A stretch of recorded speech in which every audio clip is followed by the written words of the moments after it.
Well, good evening, everyone. Thank you, everyone, for being quiet before I even got up here. I would like to acknowledge the Aboriginal owners of this land, the Bedegal people. I would like to acknowledge their elders past and present, any Aboriginal and Torres Strait Islander people here today, and acknowledge that this was and is and always will be Aboriginal land. It's my great pleasure to welcome you all here to the first So What of 2016. Bad timing, although this isn't bad timing. Bad timing, balancing work and family in the 24/7 economy. What I am able to do is to introduce myself and then to introduce Annabel Crabb, who will then introduce Lyn. I'm Eileen Baldry, I'm Interim Dean in the faculty. We have the great pleasure of having with us this evening Professor Sue Dodds, who is taking over as Dean on Monday. So welcome, Sue. This is your first So What, I think. It's my first So What. Yeah, excellent. So welcome to your first So What. I haven't got a basket and I haven't got the cakes, but I would like to introduce Annabel Crabb, who I think needs no introduction to anybody here. Annabel is one of Australia's most popular and insightful political commentators who manages to talk to almost everybody at some point. She writes for The Drum and, of course, is a presenter of Kitchen Cabinet. But Annabel has also worked extensively on newspapers, radio, television, has appeared on Insiders, Gruen Nation, Q&A, and 7:30 Report. She's Australia's most followed journalist on Twitter, a platform she uses to share political news and comments. Annabel is also certainly no slouch in terms of writing. She's the author of a number of books, including the 2014 non-fiction bestseller, The Wife Drought. And Annabel has won a Walkley Award for her quarterly essay on Malcolm Turnbull. And we could maybe persuade her to do it again.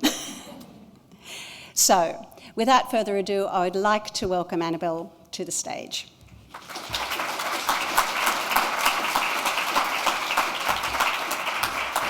Thank you very much for that very generous introduction to the introducer. And in fact, I will introduce the immortal Lyn Craig very, very shortly. But first of all, I want to introduce to you my handbag.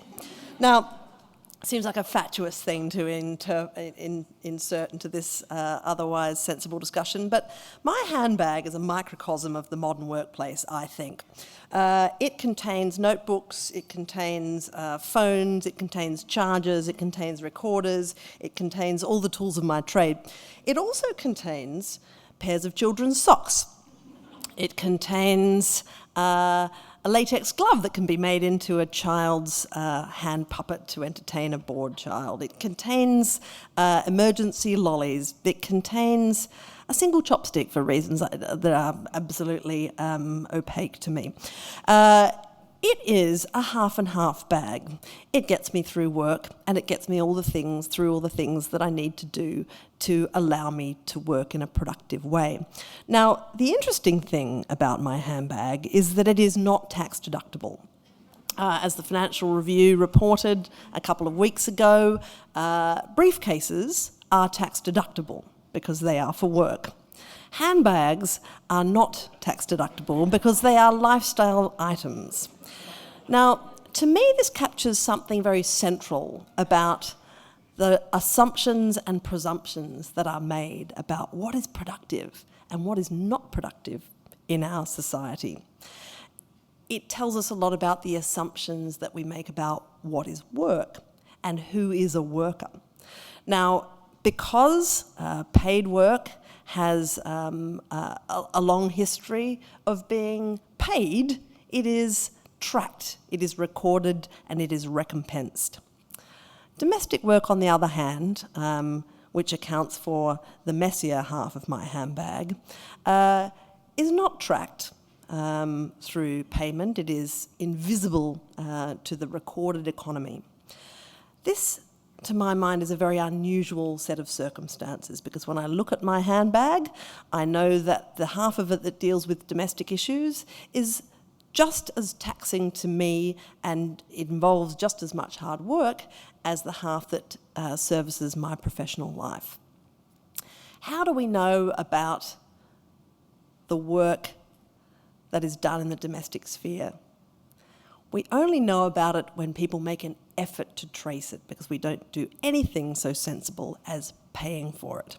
So, my introduction to Lyn Craig is a professional one and a personal one.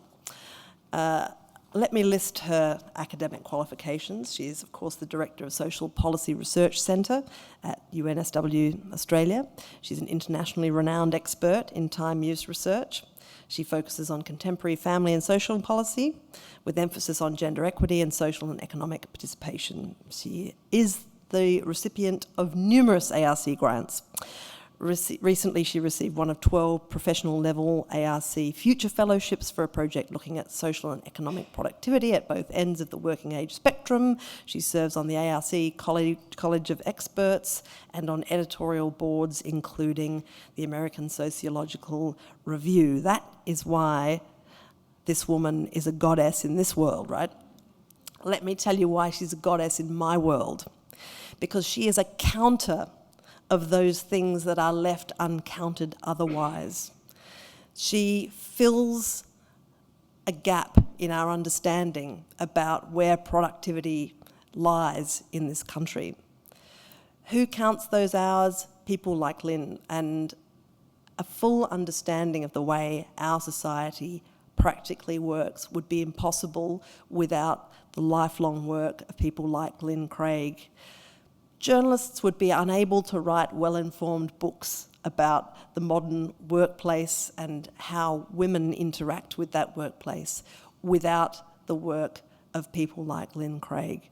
And that is why she is so significant to me and to all of us. Can I introduce, please, Professor Lyn Craig?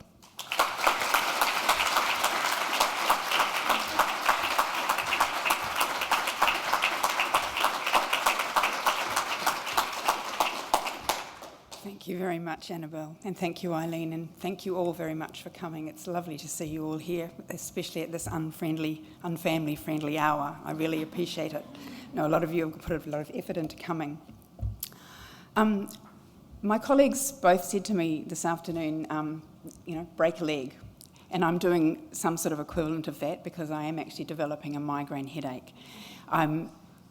They don't always incapacitate me, but at the moment I have an aura in front of my eyes. So if I start to squint or look a bit weird, that's why. And all the other reasons that I might look odd. Anyway, I shall start the thing. So I'd also like to acknowledge the traditional owners of the land on which we meet and pay my respects to their elders past and present. The talk's called Bad Timing, and I'm going to have to find the thing for it, that's right. Work and Family in the 21st Century, slightly changed from the original, but I prefer that one now because I'm not sure that having the word balance in there was really just not false advertising. It's about the conflict between making a living and maintaining our social cohesion and family lives in an increasingly competitive world.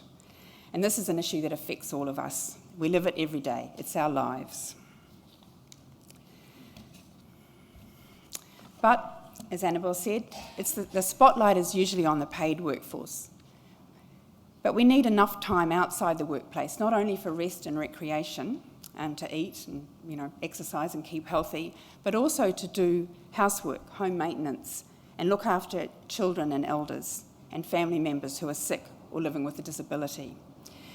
And these latter activities need to be done. They're not rest or leisure, they're not hobbies. They are something that has to happen for our own families to function.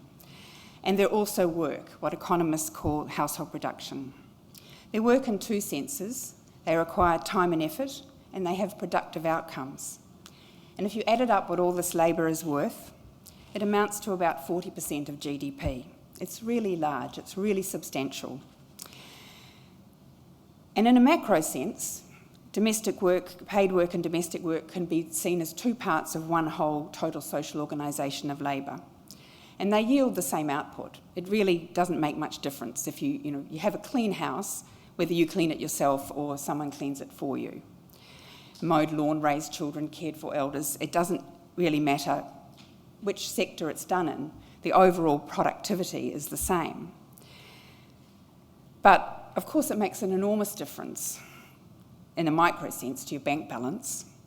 You're better off financially if you don't spend much of your time doing unpaid work and care. It's a huge disincentive to doing it, and therefore it's not equally distributed. That means that how we divide unpaid work and care is an equity issue. You're at an advantage if you don't have dependents who need your care, or if you do, but you can get someone else to do it on your behalf, or you can afford to pay someone. These things make a difference to how much you compete in the paid workforce. And so the distribution of paid and unpaid domestic work reflects and creates social divisions. Okay, so just to spell it out completely, absolutely clearly, paid work and unpaid work, by which I mean housework and especially care. Just to be absolutely clear, I'm not talking about unpaid work in the workforce. I might touch on that later, but here I'm talking about domestic labour. They're both work and they're both productive. Society and the economy rely on unpaid domestic work, but it's unequally distributed, and it's largely discounted because if we don't have the data on it, and there's not many sources of it, it can be moved and not be the focus of most policy attention, because paid work is where that focus goes. But knowing how much time is spent in each is crucially important to understanding contemporary equality and barriers to it. We need to get it front and centre of the policy gaze, because things that don't get counted don't count. Or, as I phrased it when I wrote the slide, what doesn't get counted doesn't count. So my research goal, what I've been doing for the last 10 years or more, has been, my aim has been to make it visible alongside paid work and show how much is done and who does it. So I've been basically just adding it all up. I use time use data, which are basically just diaries in which people record everything they do over the course of a day. The best of these are nationally representative and they're collected by national statistical agencies.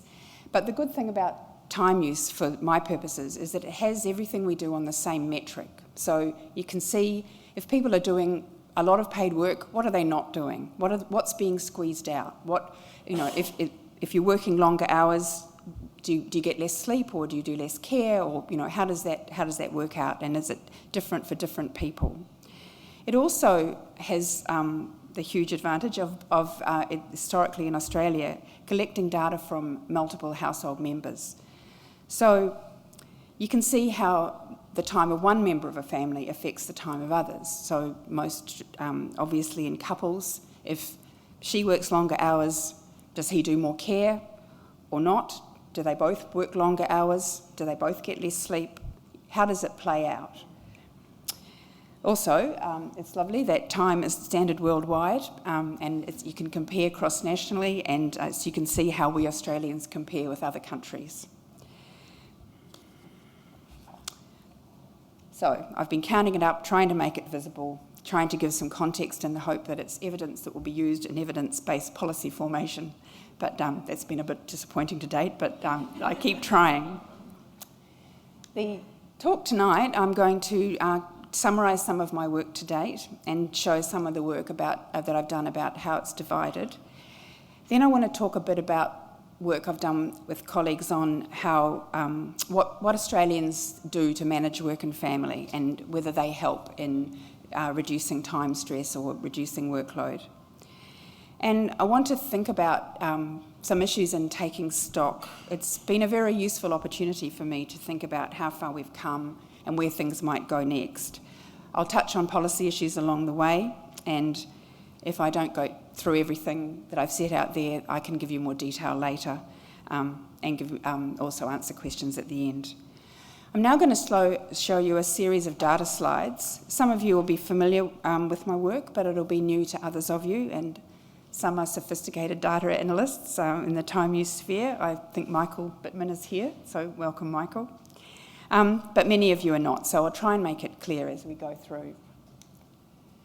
This slide is just a simple representation of what I call total productivity, that's paid and unpaid work combined, and how it varies over the life course for us in Australia for people aged 15 to 75. Basically, it's higher in the middle years, it's lowest for older age groups, and it doesn't differ very much by gender. But of course, there are differences in how much of that work is paid and how much is unpaid, and these differences also vary by household type. So this slide shows paid and unpaid work of single adults at the top and couples in the middle, and parents at the bottom over the life course also. And you can see that total work in each of the types of household are pretty much the same for men and women, but more of men's labour is paid than women's. So men, you get paid for more of the work you do. Women, I won't be telling you anything you don't know. You're working the same amount, but mostly a much larger proportion of it is unpaid. We looked at other types of household as well. I was interested at one point in whether there's a difference for younger people, and this slide shows young adults aged 20 to 35 across different living arrangements. That it's domestic work only, we're not including care in this, and I've divided it into non-routine and routine care, so housework. The unpaid work's in the dark orange, and the routine work is in the dark orange, and the non-routine is in the light orange, and I've got men in the solid bars and women in the stripy, which will be carried on through, so hopefully that'll be clear. Routine work is things that have to be done regularly, like cooking and cleaning, and non-routine domestic work is things that have to be done every so often, like mowing the lawn, washing the car, repairing the roof. So the important difference being that there's generally a regular, you can't get out of the routine care, you can't time shift it as easily. So we can see that there's quite a lot of difference across the household types. Living in the parental home is obviously the least amount of housework, which won't be probably any news to any of you who still have your young people living with you. Even in share houses, though, or living alone, it's not gender equal. But I particularly want to point out that when people live in couples, that's the relationships and gender expectations really seem to kick in. You notice at the far end there that men do less routine work in a couple than when they're living in a share house or alone, and women do more. But it's actually care responsibilities that make the most difference. And for most of us, it's when we become parents that the rubber really hits the road. It certainly was for me. I couldn't actually believe how time-consuming it was, and much more for me than my husband, which I still resent, really. So I'm going to show you a series of slides about parents and gender comparisons within them. But the principles do apply to other forms of care and at other stages of the life course. But it's parenthood which is the most clear and obvious point of first impact for most.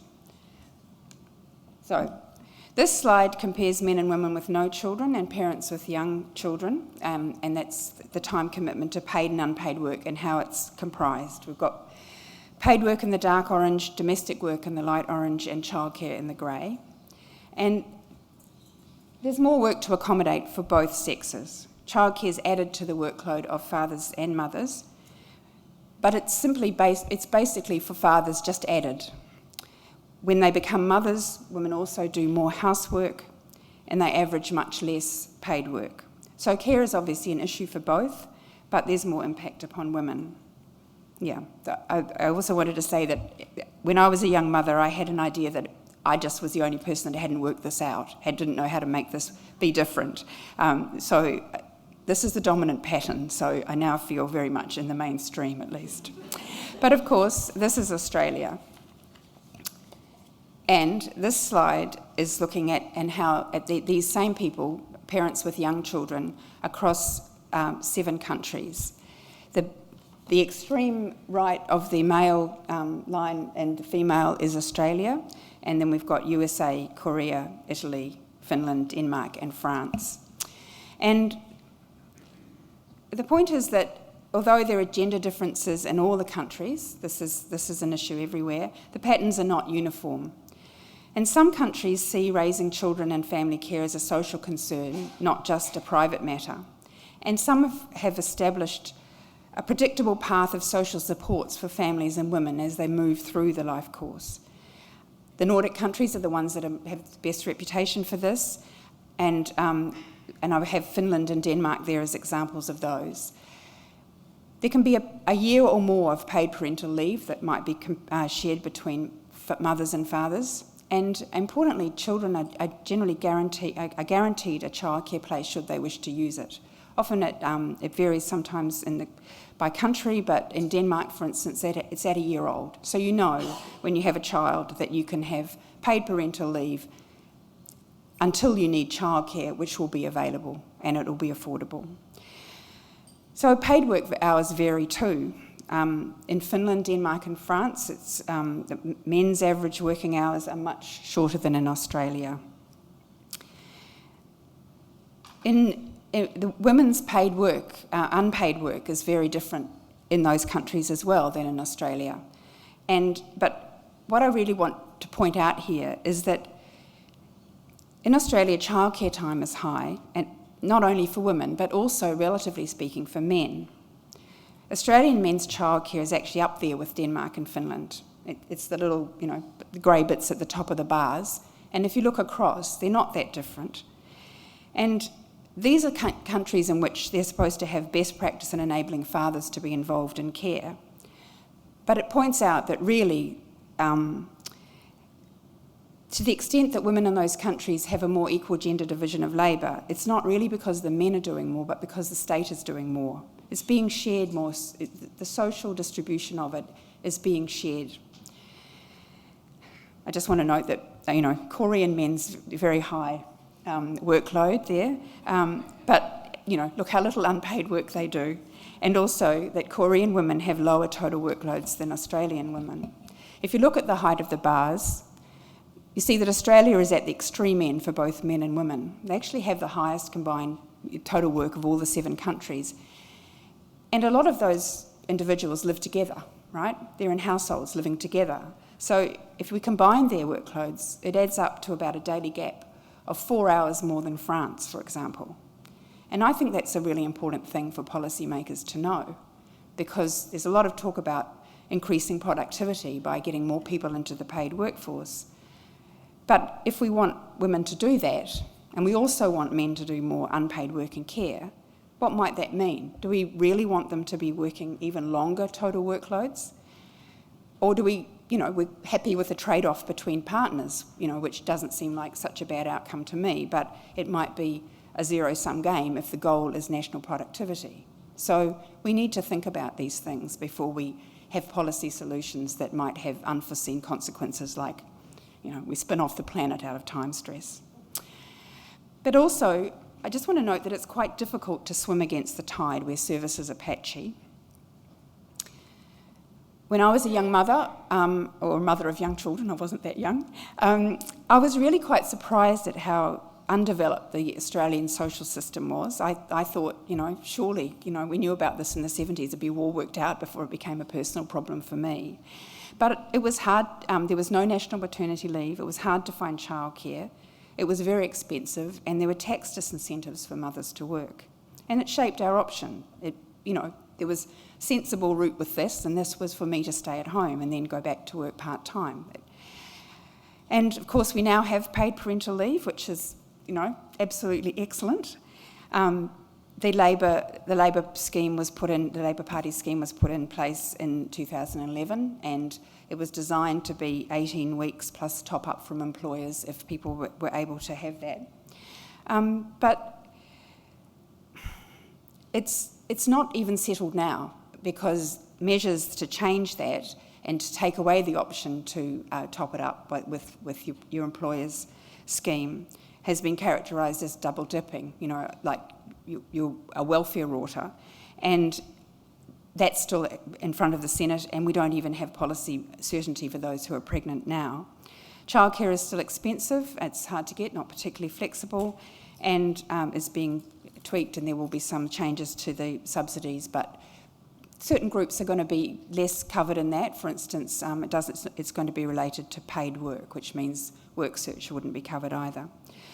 So there's been some progress, and I know that workplaces are introducing flexibility and have their own parental leave schemes, but still balancing work and care in this country is largely seen as a private matter that we have to work out ourselves, and the government preferences for market-based solutions. So what do Australians do?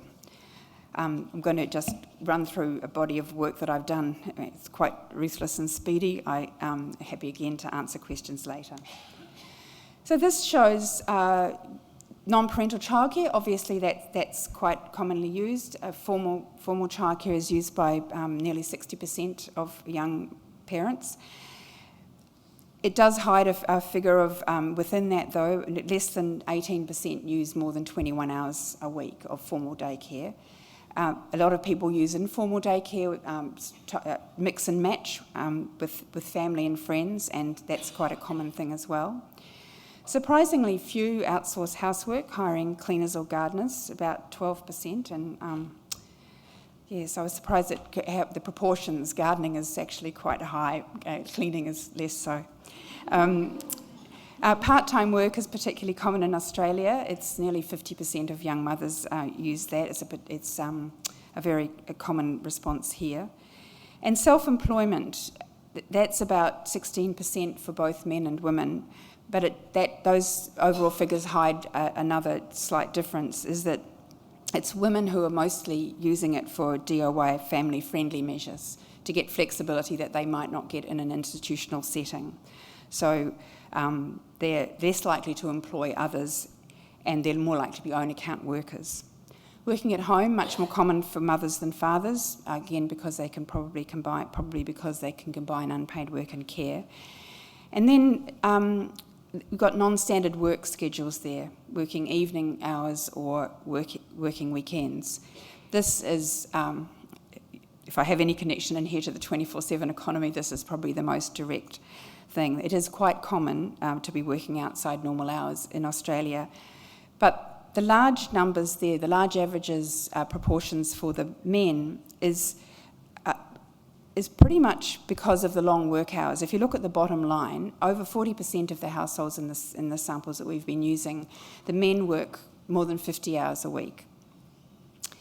And so what's called non-standard, captured there as non-standard hours, is probably normal work hours, not shift work. So it will include shift work, but it's also long hours bleeding into the evenings and the weekends. And do any of these things make the gender division of labour more equal? Not really, or not much.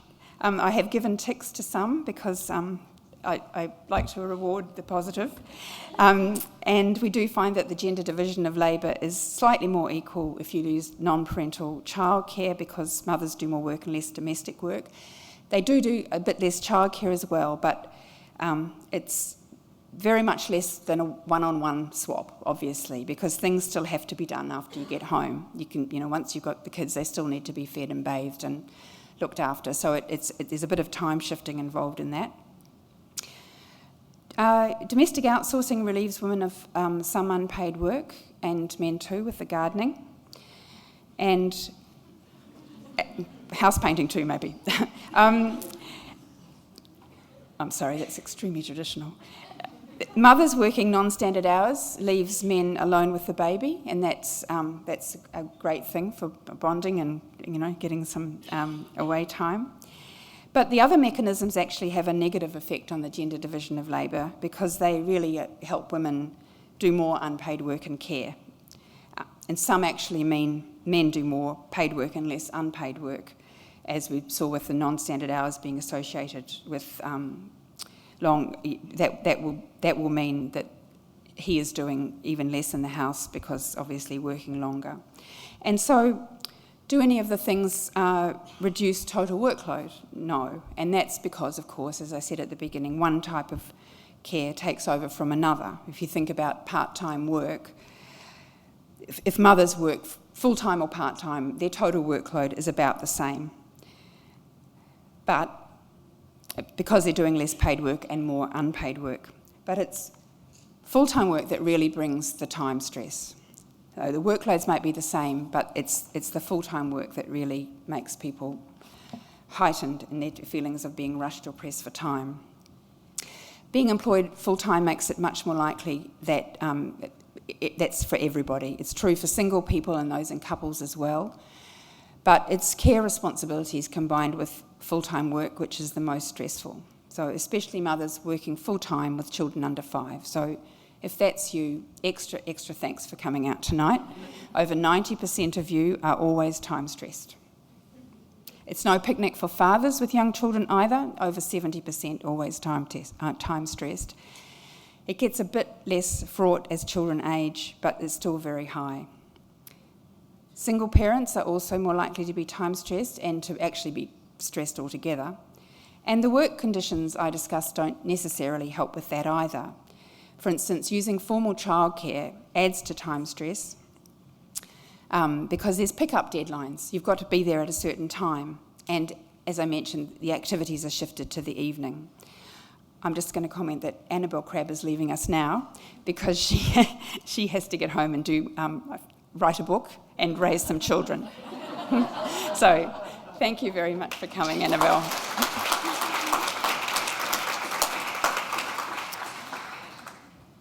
Informal care is not associated with extra time stress. So I think the flexibility of having your own mother look after your children, they're not going to be watching the clock and charging you, half an hour for every 5 minutes that you go past the hour. So, yeah, we did other work that found that they're a little more time pressured, but not less satisfied. So I think looking after your grandchildren might be exhausting, but a pleasant thing to do. We also found that hiring in housework slightly alleviates stress, so, do it. And we need to note cross-spousal effects. When men work 50 or more hours, and that's, as I said, a high proportion of households, it impacts their own subjective time pressure, of course, but also their partners. And so we have the households with 2 stressed-out people both juggling. And recent work in comparing time pressure cross-nationally, not all surveys have it, so we've started with comparing Australians to Finland and Korea. Australians report the most, and really puzzlingly in a way, or perhaps not, we found that time stress is higher for Australian women the more equal the gender division of labour is. It's even controlling for the amount of work combined. It's less stressful for men though, so, again, be in, guys.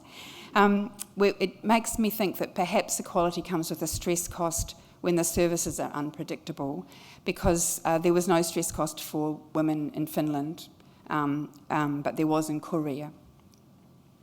And so looking at differences in subjective time pressure highlights that time quality matters too. And it has a relationship with subjective time stress and also with some of the workplace conditions I was talking about. We know that pure adult leisure is more relaxing than sharing your leisure with children present as well. But women we did some work on non-standard hours which found that women working weekends they preserved their time with children. Men seem to preserve their adult leisure. They don't have less than if they don't work weekends. Women do that have less, and then but they don't have less multitasking leisure and childcare. So there's a lot of complicated things going on, meaning people want to be with their children when they can. Multitasking, unpaid work, housework and childcare, nobody likes that. Everybody finds it stressful.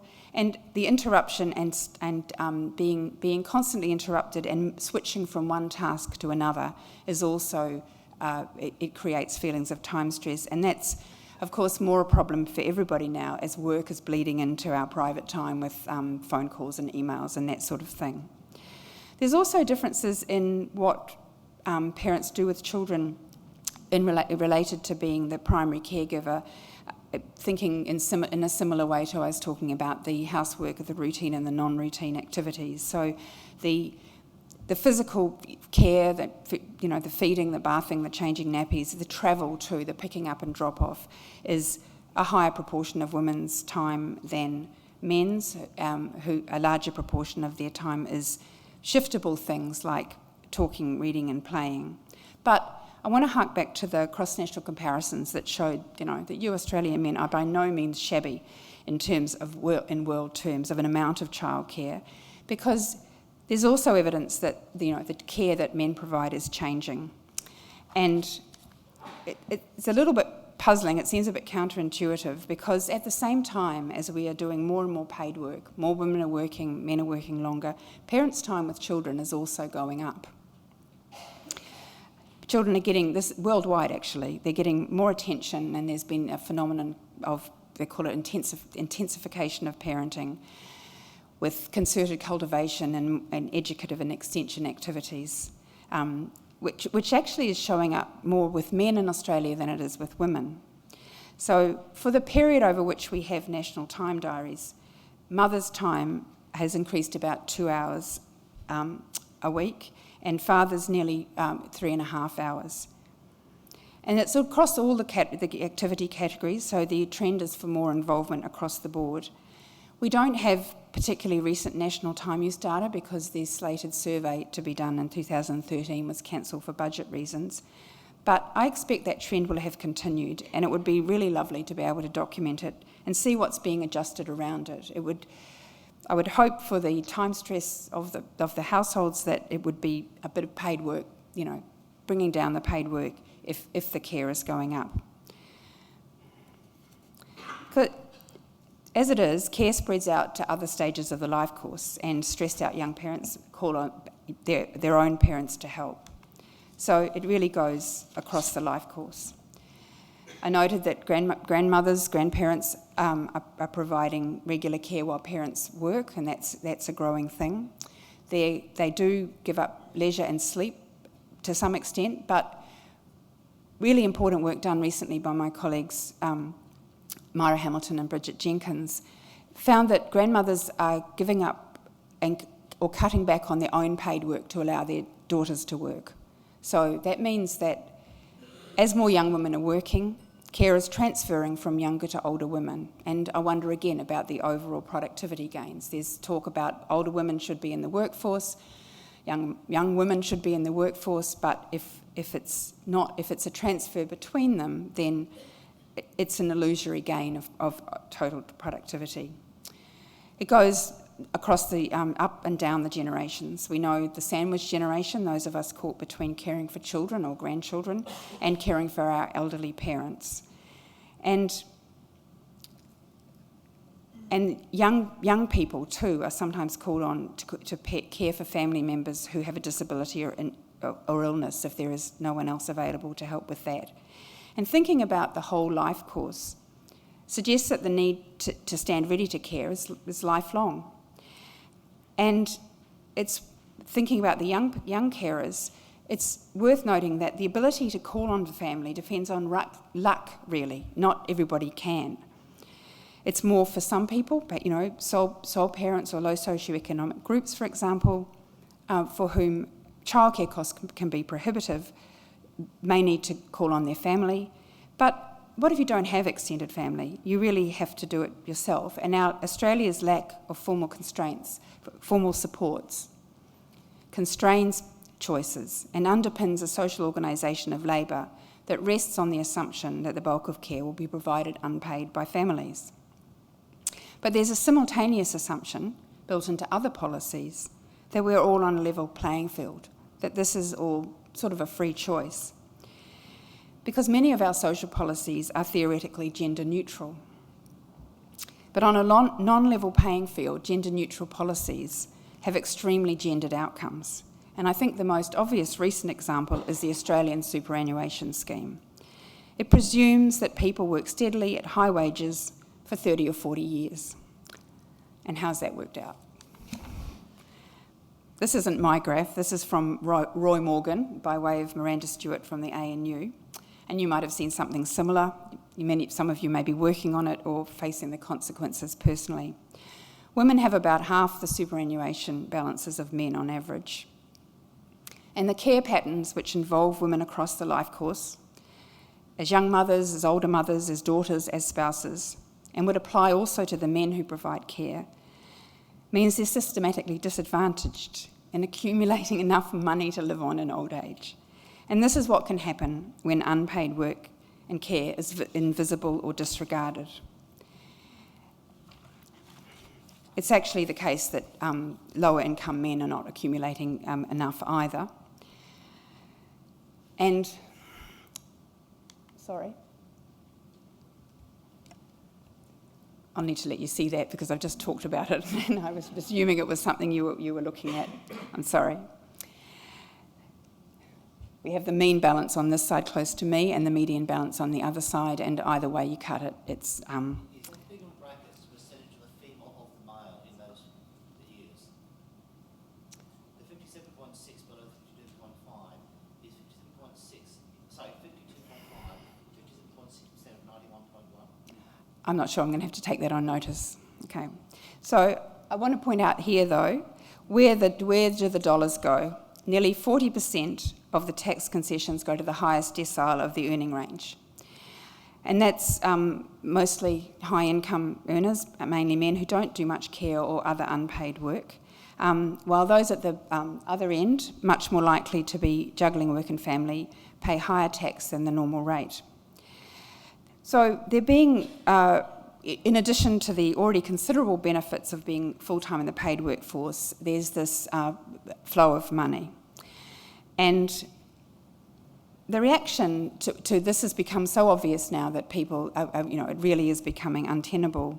But to date, the government response has been essentially to suggest that more women should be in the paid workforce full-time over the life course, which is not really to question the policy or the presumptions behind it, but to attribute the unequal outcome to women's own choices.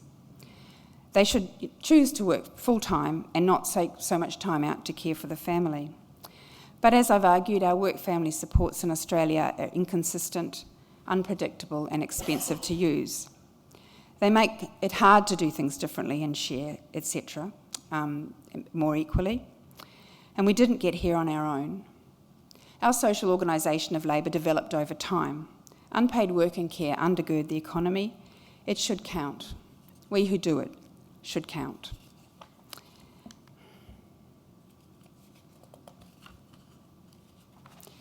When I was asked to give this talk, I wanted to use the chance to take stock of how far we've come and where we're going.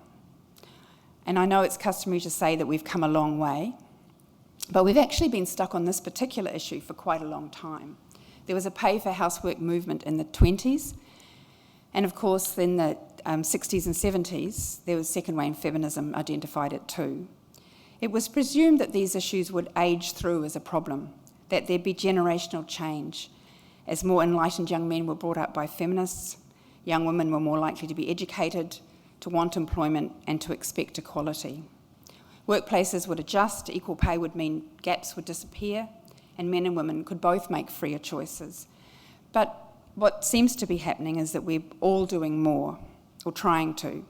Work is very demanding, it bleeds into our private time, and we're worried about our children, trying to give them an advantage, and we're all, stressed out. And also for many of us, work conditions and job security are becoming more precarious. Times are uncertain, and for many the future looks scary. In fact, I saw something recently that said the future of work, where the jobs are going to be, is going to be self-employment. And that'll work for some people, obviously, but not for all, and it's very much more personally chancy. There are a lot of consequences to that, including that people may find care an unacceptable risk to take. Some countries, Asia, Southern Europe, for example, are experiencing such low fertility that you could classify it as a baby strike. Annabel's written about the wife drought, where working women don't have wives, and increasingly even married men don't have wives either. and the time stress accommodated with that. And when I think about the young generation coming through, our children on the cusp of adulthood, I really do start to worry, because it's really expensive to be young these days. Compared to previous generations, young people need more education, 2 or 3 degrees to get a foot in the door. And then the job market is replete with unpaid internships, casual jobs, short-term contracts, underemployment, shift work and unpredictable hours. They may not have conditions that earlier generations fought for, such as penalty rates. There's HECS debt, high housing costs, they can't move out, they're dependent on the parents for longer, and I'm sure that many of you have your young people living at home with you as well. It was very different for us, and for all the relative disadvantage of female care work in the last 50 years, we had free education, there's full male employment, and if you're on the right side of it, an enormous asset boom. And families could actually live on one wage if they wanted to or had to. Increasingly, young people, both sexes, have to work and take what hours they can get, and it's even harder to find the balance. Young men and women's attitudes are likely to be much more egalitarian, perhaps than 50 years ago, but we may be heading for more gender equality at a lower economic level and with higher stress. Age cohorts joining gender as a major divide, with millennials likely to be worse off than previous generations. Parents may or may not be in a position to help them. We've all heard about young people having houses bought for them, and that's great if you can do it, but for those who can't, there will be increasing socio-economic disparity. As Annabel mentioned, I'm going to be looking at, in my next project, at the people entering in the workforce and leaving at the other end of the age spectrum, and it'll be in cross-national perspective. But we really also need to document and monitor change over time, and it's going to be challenging because Australia has stopped collecting the time use data that's crucial to getting the full picture of our lives. This is in contrast to other countries. I've just been asked to be on the advisory board for the first time use survey of Inner Mongolia. So there is a lot of interest out there.